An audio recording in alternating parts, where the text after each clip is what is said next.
Welcome back to Sunrise Today. Well, we turn our attention now to, well, it turns out that it's another lingering matter. Who would have thought it would have been over by now, but it's not. There's a few shortage of petrol.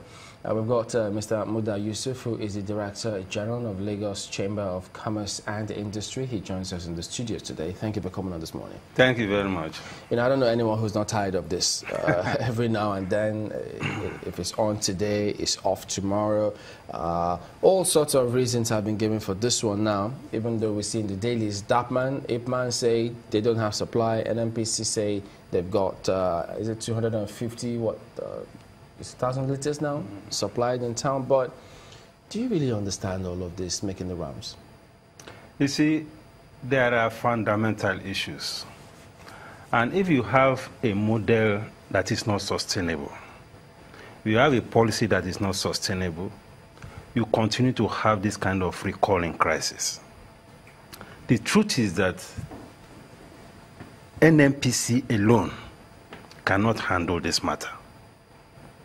I'm saying that NNPC, because what you have now is more or less a monopoly situation, where NNPC is supposed to provide the fuel needs of the country, particularly PMS. Yeah.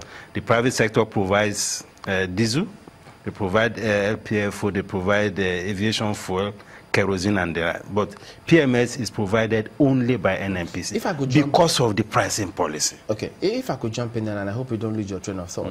But the thing is, they've been doing that for a while. And while that was happening, we didn't have this, this level of scarcity, as it were, even though, yes, they had challenges. But at that time, it seems as though it was You see, it depends on the context. We're now in a context where the price of oil has gone up. So is NNPC affected by that? It's affected both ways. It's affected positively in terms of the income that comes in, but it's affected negatively by the fact of the amount of resources that has to be committed to the importation of petroleum products. But they always say that they have enough supply to serve this country, but what they see is that people are hoarding. You see, you can't, if there is adequacy of supply, it's not something you can hide. It will show. And if there is scarcity, it will show. So no matter what anybody says, what is fundamental here is that there is a shortfall in supply. If 4,500 trucks of petrol should leave Nigeria, that's a source of concern for every Nigerian, and most especially for the NNPC. What must the NNPC do to stop this scale of petrol that is being lifted from the depots and get taken out of Nigeria? Well, first of all, we need to validate that. Because I listened to... The NNPC said it itself. The NNPC said it. Some stakeholders also disputed it. That it's not likely that something of that magnitude has actually left the country. But the fundamental thing is that we need to also situate this within the context of the economics of it. Once you have a very big differential in price between Nigeria and the neighboring countries, there is very little you can do about smuggling of the products out of the country. That is a settled economic, maybe theory or empirical principle. Now, the PMS is selling for 145 in Nigeria.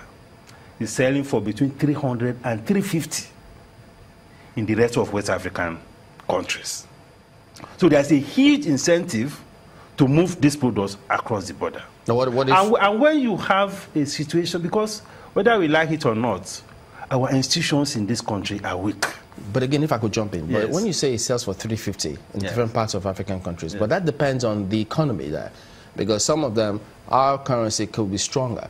So if it sells for that, what's the guarantee that they'll get much more? No. The thing is that we are perhaps the only major oil-producing country in this space, in the sub-region.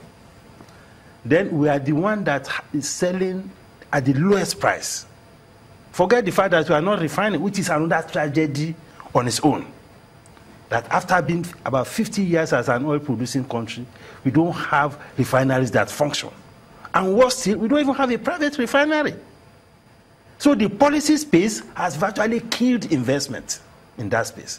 And that is what we are suffering for now. So but is it...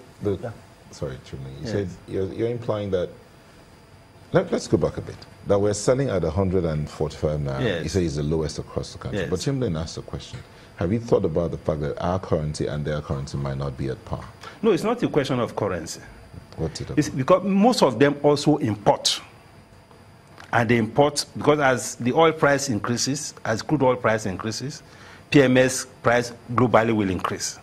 And when they import and they are landing their products at over 300. And we are importing naira. And also subsidizing at 145. They're landing, you said they're landing there at over 300. Yes. Our landing cost is 171 naira. That's according to the NNPC, Yes. even though that's subsidized for the pump station. But moving away from that, do they export crude as much as we do? Not at all. So we do have something to wager with in terms of like export, exchange. Of course. So how is that a problem then for us? Why can't we take that to our own advantage?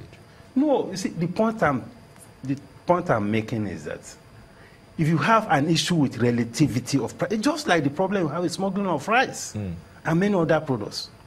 Once there is a major differential between you and your neighboring country, unless you have very strong institutions, these goods will flow across the borders. So our own problem that is the way it is. Our own problem is a question of institution. Yes. You talked about policy scaring away investment from that sector. Yes, which is another major problem.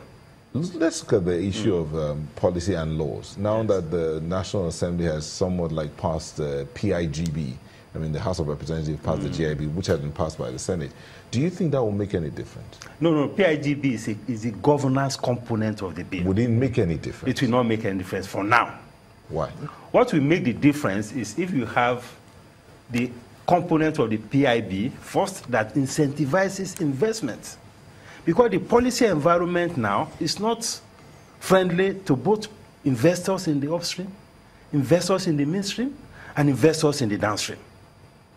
So what because it's so heavily overregulated, the NNPC has a lot of hold on all these systems. All the incentives that are supposed to be put in place. You say it's heavily regulated. There are those who argue that it's not even regulated. No, it's overregulated. I mean, look at the entire economy, for instance. Is there any sector of this economy where the private sector doesn't play?